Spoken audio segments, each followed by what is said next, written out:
Hello everybody, good afternoon and welcome to the United Stand. This is your reaction to Erik ten Hag's first press conference of the Premier League season, and it's a mixed bag, but ultimately it's a very good press conference from a manager that portrays control. I don't think we got the answers we wanted to get. I mean, effectively, in relation to transfers, it's very much, if he doesn't get what he wants, he'll go with what he's got. He was very complimentary about the midfield that he's got already. I mean, look, what do you expect him to say?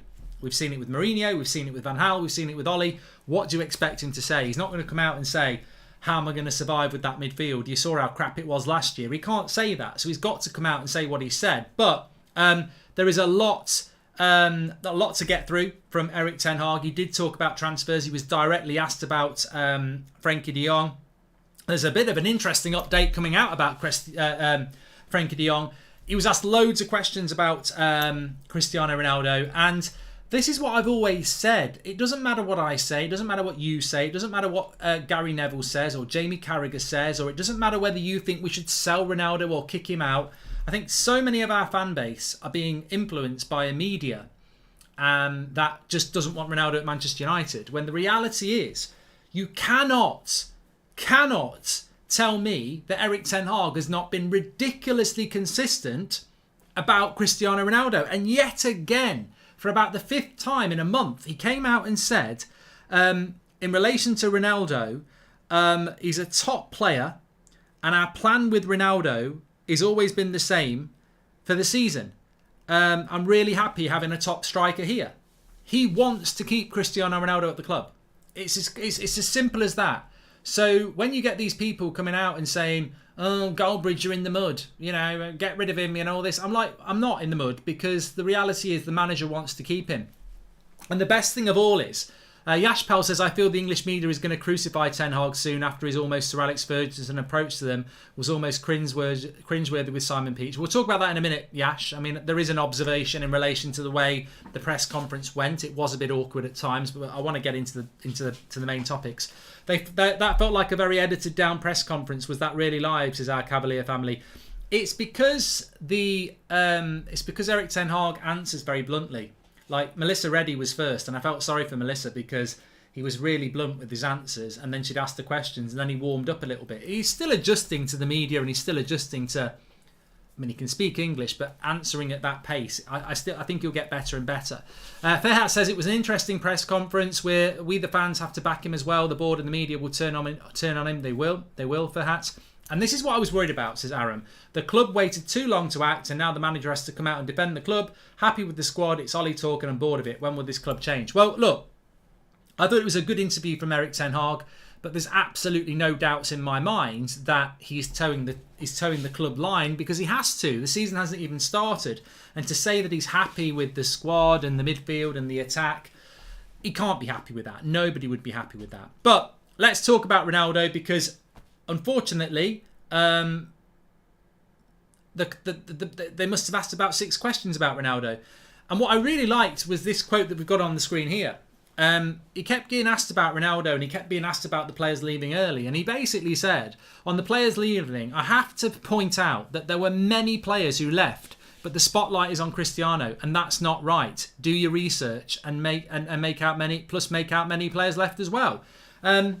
And this is the manager of Man United. I'm not going to pass comment on this, but he was almost getting frustrated with the constant questions about leaving, because there is, whether you like it or not, whether it's in the fan base or whether it's in the media, there is this obsession around Ronaldo leaving early and it being out of order, and it's a reason to sell him. And as Ten Hag quite rightly said, he wasn't the only player to leave. Many players left. But what he said is, we move on. I've told them about it and we move on. The spotlight being put on one player is just ridiculous. But we've seen it all week. Many people want to spotlight one player. I really naively think that for Ronaldo and his team moves will be in the last days of the window. Don't be sure of anything on the 26th of last August. He was almost 100% a City player, says Zinedine. In relation to Ronaldo leaving, it could happen any time in the next month, or he might not leave at all. I don't want to talk about that. That's not what we're really here to talk about. What we are here to talk about is what Ten Hag said in relation to transfers. Now, we'll talk about De Jong in a minute, but he was asked about the situation with Martial. Martial will not play on Sunday. He was asked about being happy about the front line. He said, look, we're trying to strengthen the squad, but we'll have solutions on Sunday. He was asked about whether Ronaldo will start on Sunday. He did hint that Ronaldo had a really good week like the rest of the squad. They trained really well and he was really happy. He said, we'll see on Sunday in relation to Ronaldo. So we've gone from a situation where Ronaldo would be lucky to be on the bench at least, I think that was reported early in the week, to we'll have to wait and see on Sunday whether Ronaldo plays or not. I think he'll be on the bench, but apparently he's had a very good week. Chelsea says, stop giving excuses for Ronaldo. Can I just say, anybody in the chat who's bitching about Ronaldo, I've had it all week. I've had it on social media. I've had it on Twitter. I've had threats. I've had the lot. I've had it all week. Like, whatever. I don't care. But we're reacting to press conference from Erik ten Hag. These are not my words. Erik ten Hag is saying to you, stop putting the spotlight on Cristiano Ronaldo. Many other players left. I'm building my team with Cristiano Ronaldo this season. He's a top player and he's had a really good week training and I'm really happy. Take it up with the manager, who apparently you're backing. So stop having a pop at me about Ronaldo. If you want to take any problems with it, we're reacting to Ten Hag's press conference. And as I've said time and time again, 4 or 5 times now, since Ten Hag has been manager of Man United, he has said, like he said today, Cristiano Ronaldo is a top striker. I'm planning the season with him.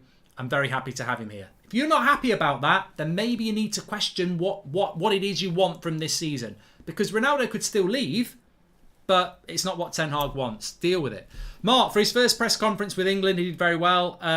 Thank you, Paul. And do you think Ronaldo proved to be a loyal man who chose United, or it goes without saying, Zinedine? I don't really want to talk about Ronaldo. I want to talk about the press conference. This is exactly what the press conference was like as well. They didn't want to talk about anything else. Nick, welcome to Members Club. And also Joshua says, I really like how Ten Hag conducts himself, won't tolerate any of the reporters. So yeah, let me just talk about that very, very quickly. A lot of people talking about that. The press conference style of Erik ten Hag is very blunt. He will just answer in a few words. He won't talk for ages and ages, whereas I think Rangnick and Ollie used to talk for a while. Obviously, Rangnick was a lot better than Ollie, in my opinion. But he really was getting quite frustrated with some of the questioning. It was like, because some of the questions were like very easy for him to say. He was asked about Frenkie de Jong and whether we should continue with the Frenkie de Jong pursuit or should we back away. And he was like, and I knew what he was going to say. And he basically said, what do you mean about Frenkie de Jong? We're in for Frenkie de Jong? Who's confirmed that we're in for Frenkie de Jong? And I won't talk about players that are out of contract, are under contract by another player anyway, another team anyway. So, look, I think Ten Hag's got to get used to the media, but the media's got to get used to him as well. He didn't rule out Eriksen or Martinez from playing, says United George. Thank you for that. I was going to talk about that anyway. To be fair, this is the reason a lot of fans want Ronaldo moved on. It's the circus that follows him. Any decision about him, says Aram. EC, thank you very much for the chat. Great content. Thanks, Mark. Great press conference. Erik ten Hag is laying down the law with the reporters. It's nice to put them in their place, says Alonso. Nigel, welcome to Members Club. So he was asked about Eriksen and Martinez and whether they were fit enough to start the game at the weekend. He said, we need competition. It's going to be a long season. We need lots of good players. And yes, those two are fit enough to start. He was also asked about the fullback situation and whether he'd made any decisions or whether they were competing. He said at the start of the season, all positions are open. We've got lots of games to cover. The only thing that's certain is not one player will be able to play every single game, which is absolutely correct. He was also asked, now this is what I want to get into. Now, I don't know whether anybody saw this. It's got nothing to do with Erik ten Hag initially, but it will delve into the questions he was asked. I've heard a clip today, I'm sure some of you have heard it as well, where Harry Redknapp has said, I don't know whether it was on TalkSport or whatever, but he's been clipped on an audio. Harry Redknapp, the former Spurs manager, has said that he's had it on good authority that Frenkie de Jong wants to join Chelsea, and he's had it from somebody very high up in Manchester United that they're not signing Frenkie de Jong. Either Harry Redknapp's going to be Harry Romano or Harry Pratt. I don't know. I mean, it's very interesting that Harry Redknapp has said that. It could be a complete load of nonsense, but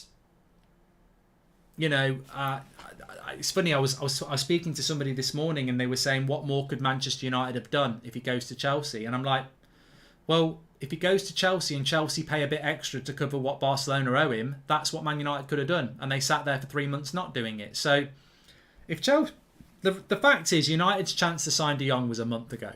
That was when we could have agreed to pay whatever he's owed as part of the transfer fee, and we didn't do it. And we'll never know what went wrong there. And it might be that Frankie de Jong never wanted to join us and that's why he wouldn't do it. But if that was the case, why did we not back away then? Why have we stayed in? And if Chelsea swoop in and get a de Jong deal done in 2 weeks, I mean, when were Chelsea definite? In fact, it was only Monday that Chelsea were definitely linked to de Jong strongly. So if they get that deal done in 2 weeks, I don't know how you can't blame United for messing it up. You know, somebody's got to take the blame. But look, Harry Redknapp could be completely wrong. I remain very confident that we'll get this deal done. I might be completely naive, but I do. We'll have to wait and see. I mean, who it is who's high up at United who's told Harry Redknapp we're not signing De Jong. I know he's close to Sir Alex, but you know, I don't know. I don't know about that. SK says this means we need to act as fans. The Glazers and the board can't get away with this. Get on the socials, says SK. Well, Erik ten Hag was asked about whether he was happy and confident going into the season with no holding midfielder. And he said, we have a squad. I'm confident. We'd like to strengthen. But he also goes on to say that, you know, it's about... what did he say? It's about the right player. It's about having the right player. I'm happy with the current squad. And it's not about signing any player. It's about signing the right player. I'm happy with the current squad over signing any player. So what does that mean? I mean, is that just, you know, Dutch mentality, or does it actually translate? Well, it translates very clear to me. Effectively, what he's saying is, if we don't get Frankie de Jong, we're not going to buy a midfielder. That's what that comes across as to me. There may well be a alternative, I suppose, but what he's basically saying is that I'm happy with what I've got. And if I don't get the right player, we'll develop what we've got. And he said that again. He said, look, I can develop the current squad. The players that I've got have played very well in the midfield position in pre-season. So I can develop those players. That's probably the scariest thing that Ten Hag said. I don't hold it against him. He's the manager and he should be backed. But we can't just sit back and say we agree with everything. I don't agree with Maguire being the captain. But Ten Hag has chosen that, and we go with that. It doesn't mean I don't back the manager, but I don't agree with him if he doesn't buy a midfielder and thinks he can develop what he's got. Fred's not far off being 30. McTominay, I think, is 25 in December or 26. I can't remember. I don't see development in those players. I don't. It's very rare you see a player developing in their mid to late 20s. You know, most of what they've learned, you don't really develop them, and they haven't shown enough for me anyway. And what's beyond McTominay and Fred? Eriksen, Garner, and Donny. We're not ready in that midfield's just not good enough. I'd love to be proved wrong. I'd love to be proved wrong. I'd love to be here in a year's time where we've won the title with McTominay and Fred, Eriksen and Donny.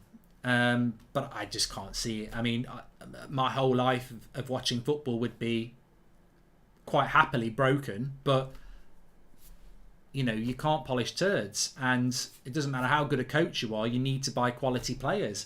Pep Guardiola didn't go into Man City and say, don't buy me any midfielders, I'll turn this lot into Xavi and Iniesta. He bought midfielders. Jurgen Klopp didn't go into Liverpool and say, don't go buy me any midfielders, I'll get by with what you've got. You know, you have to buy quality players, and I think what you're getting with Ten Hag is a situation where he's in front of the media, he's being asked, are you happy with that midfield? And he's having to say, yes, of course I'm happy with that midfield. And then he's being asked, if you don't get the target you want, what will you do? And he knows if he doesn't get De Jong, he's not getting anyone else. So he's got to again say, I'm happy with what I've got. I don't believe him. Jaden, welcome to Members Club. I don't think he's unhappy with the players that he's got, but I think he knows they're not good enough for what he needs to do. And I think he also knows if he doesn't get De Jong, there's not enough time to go and get anybody else, and he doesn't really want anybody else. So it was said a while ago, all or nothing with De Jong. You get De Jong and the team can start to build properly. You don't get De Jong and you're stuck with what you got. And there may not be any alternative. Mark, my team for Sunday is De Gea, Delot, Maguire, Martinez, Shaw, Fred, Van der Beek, Ericsson, Bruno, Rashford, Sancho. Let's see how many I get right, says Paul. Is there no loyalty in the Frenkie de Jong and Erik ten Hag relationship? Surely there was something there, says Sarish. Hope so. It really is a no-win situation with the media. Everyone said will be interpreted differently by different writers. I think our manager has handled himself quite well given the mess he inherited, says Andrew Rossi. Mate, everything gets interpreted differently. I got sent something today where I tweeted about Varane and somebody turned it into some anti-Ten Hag, anti-English thing. Well, I'm English and I'm pro-Ten Hag, so I don't know how that works. And what I basically said is that there's people out there saying that Varane is now the fourth choice centre-back. And I said, well, I never thought I'd live in a football world where Varane wasn't our first starter. Maybe it's not been made a big deal of because he's not English and he's quite a quiet personality. To which I had people quote tweeting saying, look at Goldbridge being anti-Ten Hag. And I'm like, no. There was a podcast yesterday where somebody said Varane is fourth choice behind Lindelof. Not me. And my point was that I think if he was English and more vocal, the press would make more of a fuss about it. My point is not that Ten Hag can do what he likes. He's the manager. My point is not anti-English. My point is that Varane is a 4-time Champions League winner, World Cup winner. He's one of the best centre-backs in the world and he's our fourth choice centre-back. Nobody's really talking about it. That was my point. He's also on 300 grand a week. My point was, I can't understand why it's not more of a story because he's an amazingly expensive player with a very good CV. And people are just sort of like, yeah, well, we need to start Maguire and Martinez or Lindelof and Martinez. No one's talking about Varane. Now, I understand the injury problems. I've queried his injury problems, but I'm also very surprised that it's not more of a story with the media because it's a massive, on a very basic level, it's a massive thing to have a 300 grand a week defender sitting on the bench. That's a massive story. I'm just very surprised it's not a story. But then again, everyone wants to talk about Ronaldo, don't they? But also, I think it's because Varane is a very quiet and unassuming player. So maybe people just aren't interested. I don't know. But things can get twisted, as they always will. Klopp did turn into world-class players. It's only recently in the last couple of years where he's really pushed into high-end talent. Bollocks, Luke. You might want to research Liverpool a little bit more. He didn't inherit Salah, Mane, Fabinho, Henderson, Robertson, Van Dijk. He didn't inherit all those players. Alisson. He bought most of them. Daniel, welcome to Members Club. How does a top 5 centre-back World Cup winner, multiple Champions League titles, not start over Maguire, who's achieved nothing? I'm sorry, but this should not be happening. But I don't actually have a massive problem with it, Spirit. I just think it's surprising how it's not been discussed more. But he can pick whatever team he wants. Matthew Gibson, welcome to Members Club, and let's hope that Maguire has a good season. Let's hope he does. Let's talk more about what Ten Hag said. So he was asked the question that I wanted him to be asked. He was asked about, is fourth a good season for Manchester United? Ralph sacking will come back to bite United, says Chauvin. So Ten Hag got asked the question. It was Neil Custis in The Sun who answered it, to be fair, so I'll shout him out. Are you strong enough to get top 4? And is fourth place a good season for you? We didn't get the answer. Now, I don't know whether a manager should answer that or not. We all love Ten Hag, so we'll all say he doesn't need to answer it. But to be honest, if it was Ollie, I would have said, why is he not answering it? So I will be a little bit fair and say, what's wrong with a manager setting out the target for the season to the fans? But he doesn't have to do it. And he said, our aim is to win every game. We'll take it each game at a time. So he was asked about whether top 4 were good enough to get top 4. And he was asked, is fourth a good season? And he said the aim is to win every game. Now, you can interpret that however you want. You can say, good answer by Ten Hag, not committing. You could also say he's not committing because he's not confident. Read it how you want, but he won't commit to whether fourth place is a good season or not. The funny thing is, I wonder actually if he'd said, if Ten Hag had answered that and said, yeah, fourth place would be a good season for us, but we want better than that. would he have got any criticism for it? I don't know. Silu, I would have, welcome to Members Club. I would have liked it if he'd said, look, Manchester United need to be playing in the Champions League, so top 4 has to be the aim for the season. But we're not limiting ourselves to that. We want to win every game. Does the fact that he won't commit to it suggest that he thinks like we do, that might be a bit optimistic this season? I mean, look, at the end of the day, was it a bit of a trap of a question? Is 4th place a good season? You know, you say 4th place is a good season and then you don't get 4th place. It's between a rock and a hard place. I mean, you can't sit there like we did last night and say the vast majority of us think we're going to finish 6th. I think 6th is all I can go for at the moment. Imagine if a Man United manager sat there and went, well, I think you've been a bit optimistic about top 4. I think 6th place. You know, he can't say that. So he's probably answered it in the right way. He can't commit. But I don't think he can get top 4 either. I think it's... And as Ibrahim says, it's probably a really good answer from Ten Hag because he doesn't commit. The aim is to win every game, but... There was another question about whether it was okay to leave. We don't want to talk about that. He said we've got a good culture and good training from all this week, including Cristiano Ronaldo. He was asked about Martinez. He was asked about the midfield. He was asked about Ronaldo, as we've discussed. He asked about Brighton last season. He said, "I'm not looking back. I'm looking forward. We're preparing for Sunday, and it's my job to prepare a team for Sunday." And he said he was asked a question about transfers, transfer activity. Did he expect any more players to come in before the end of the season? And he was also asked in relation to signing. I thought this was probably one of the best questions actually, and I can't remember how it was asked, but I know what he answered it to.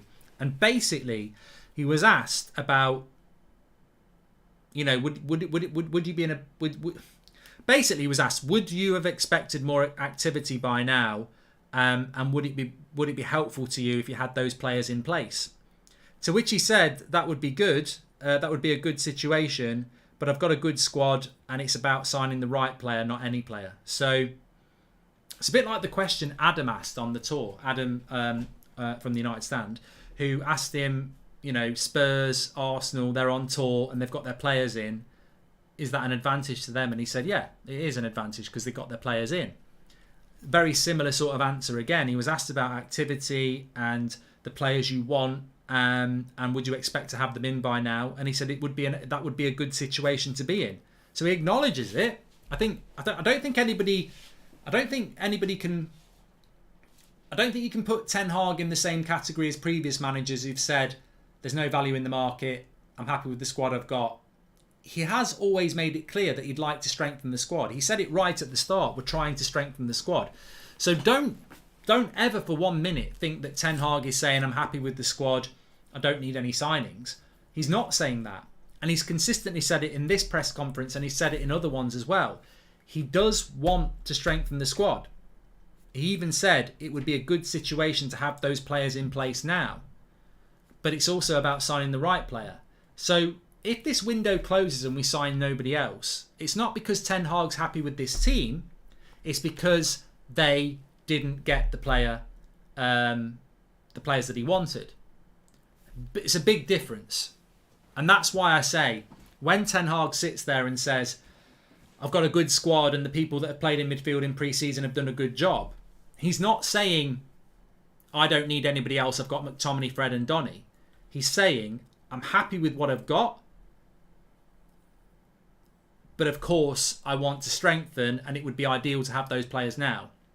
But I've got to get the right players. I can't just take any player.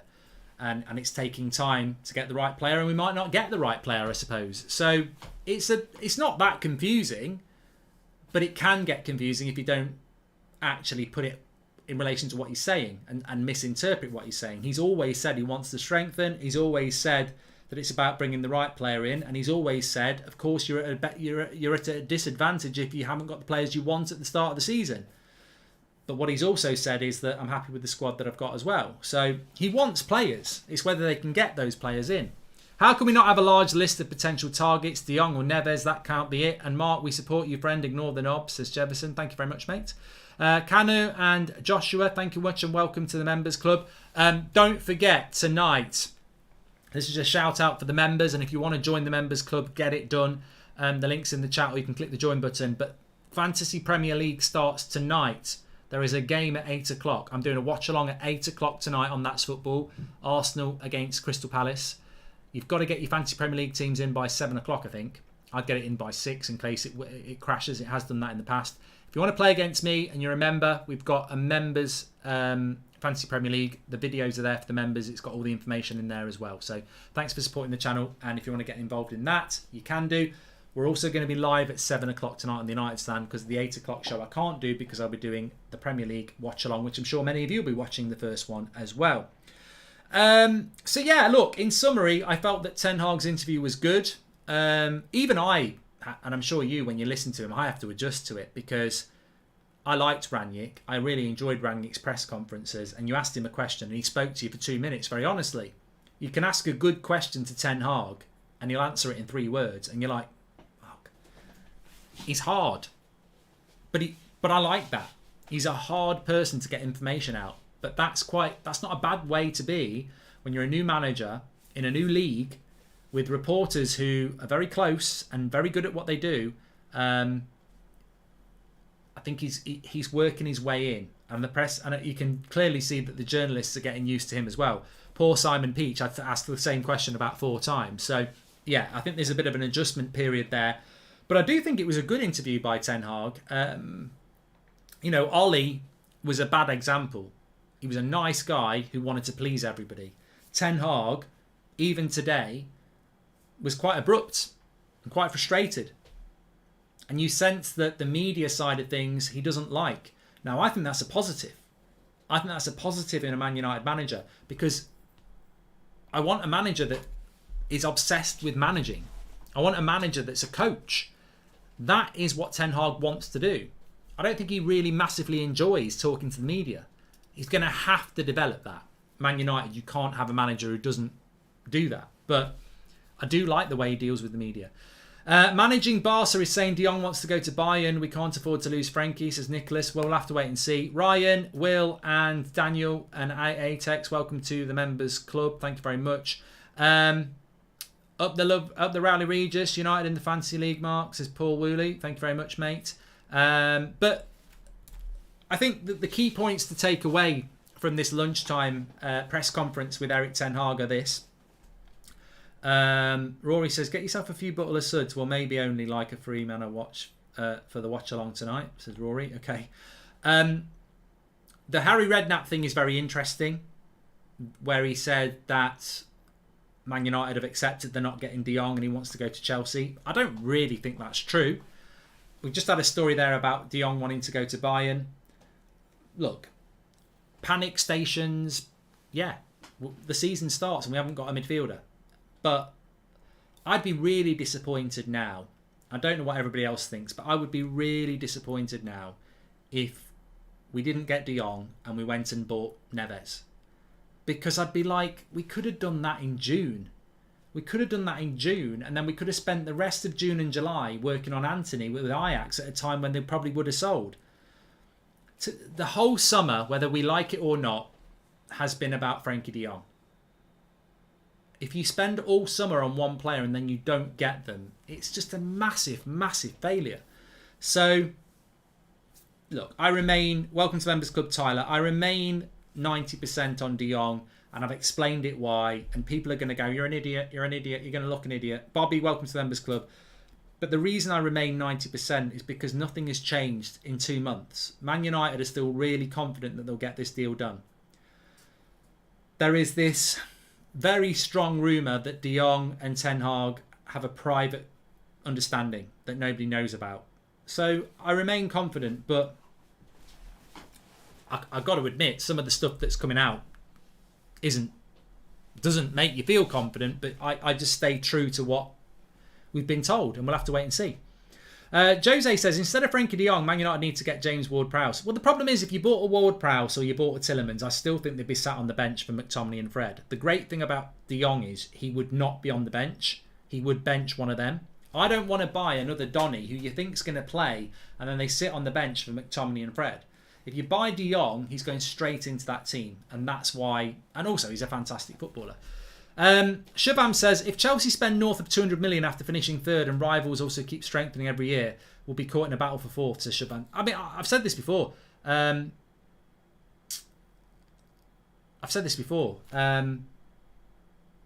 doesn't matter whether you're positive, you're negative, or you're sat on the fence.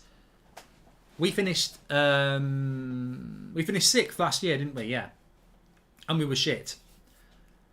Arsenal were better than us, Spurs were better than us, Chelsea were better than us, Man City were better than us, and Liverpool were better than us. They all finished above us and they were all better than us. Absolutely no doubt about it. So those 5 teams are better than us when we finish the season. The new season hasn't started, so they're better than us. But over the summer, they've all spent more than us. So they finished the season better than us. They've spent more than us. It's not logic. It's like basically what's happened is at the end of last season we were 1-0 down to those 5 teams. Over the summer we've gone 2-0 down because they've done better recruitment. So I feel that we're starting this season further behind those 5 teams above us than we were at the end of the season. Now, of course, we've got a better manager, so maybe it's back to 1-0 down. But let's not forget, on an individual basis, our squad is weaker. What if your squad? What if the team that finished last season is actually worse now in relation to the squad? And you could make that argument. I think Malacia is a good signing. I think Martinez is a good signing, and I think Eriksen is a good signing.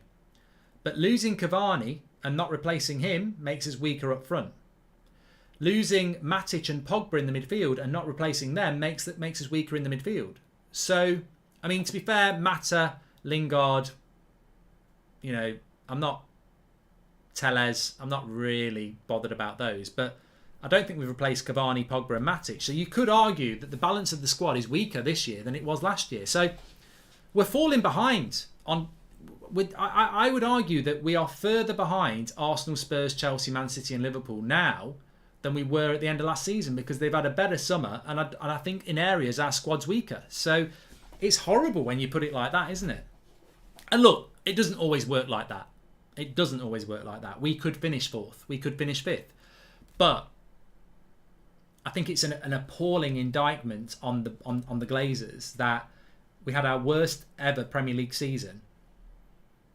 Everybody above us has strengthened, and we haven't strengthened as much as them. We needed to do. If you're running a running race, yeah, and you're running in 6th, yeah, and 1st and 2nd are miles ahead, 5th and 4th are sort of catchable, but you're feeling tired, and everyone else is feeling tired, and there's another lap to go, and everybody stops at the drink station and has a drink, which makes them feel a bit better, but you don't bother. Do you think you're really going to catch them? They've refreshed themselves with one of them drinks and you go, no, I'm all right. That's what I feel United have done. We are 6th in this race. Everyone else has had a Lucozade Sport and we've decided not to have one. Where's the energy coming from to go past them? We needed 2 pints of energy of Lucozade Sport. You know? But look, some people might not agree with that. Mark, assuming that de Jong joins, what would be the best thing for Garner, Mabry, and do you think? Look, Michael, I couldn't give a shit about Garner, Mabry, and everybody else at the moment because you're assuming something that I don't necessarily know is going to happen. The issue with Garner and Mabry and Garnacho and every other young player is that to develop them, they need to be in a situation where it's stable. I don't think it's stable for a young player to come into that team at the moment. That team is anything from stable. And the problem is the Elanga effect. I feel really bad for Elanga because Elanga was thrown in at the deep end last season and he's being thrown in at the deep end this season. And people are just going, Elanga's shit, he's not good enough. But what they're not understanding is he's not coming into the team like Gary Neville came into the team or David Beckham came into the team or even Marcus Rashford came into the team. He's coming into a team that's weak and he's being expected to perform. A young player should come into a team that's established so they can nurture him and look after him. And I don't think the platform's that good for a young player at United at the moment. We should have at the beginning said to Barcelona that we'll pay 60 million and 20 million in add-ons for De Jong, and that is our only and final offer, says Jack. King, welcome to the members club. So look, we could talk and talk and talk, and we're doing a 7 o'clock show anyway, but I suppose the key points are that we are what we are, we've got what we've got. Ten Hag will go into the season with what he's got. If he can't get the players that he wants, he does want to sign players, but if he doesn't get them, he'll get on with what he's got. And in relation to Ronaldo, if you watch the press conference, it's very, very clear that he's pissed off with the reaction to Ronaldo from the media, where they keep going on at it about it, trying to make Ronaldo the villain, when he quite clearly said that other players left with him. And yet again, he reiterated what a top player Ronaldo is, what a good week he's had, and how the plan is to use Ronaldo this season. So, look, it's interesting. I've heard Gary Neville, Jamie Carragher, fans say he's got to go, we've got to sell him, it's best for United and everybody else. But it's like being told what's best for you when you don't want it. Like, how can somebody sit there and say it's best for Ten Hag if Ronaldo leaves? I'm not on the training ground. Are you on the training ground? Are you talking to Ronaldo? How can you tell Ten Hag it's better for him if he sells Ronaldo? And then Ten Hag sits down again and says, I don't want to sell Ronaldo. He's a big part of my plans and I'm very happy with him.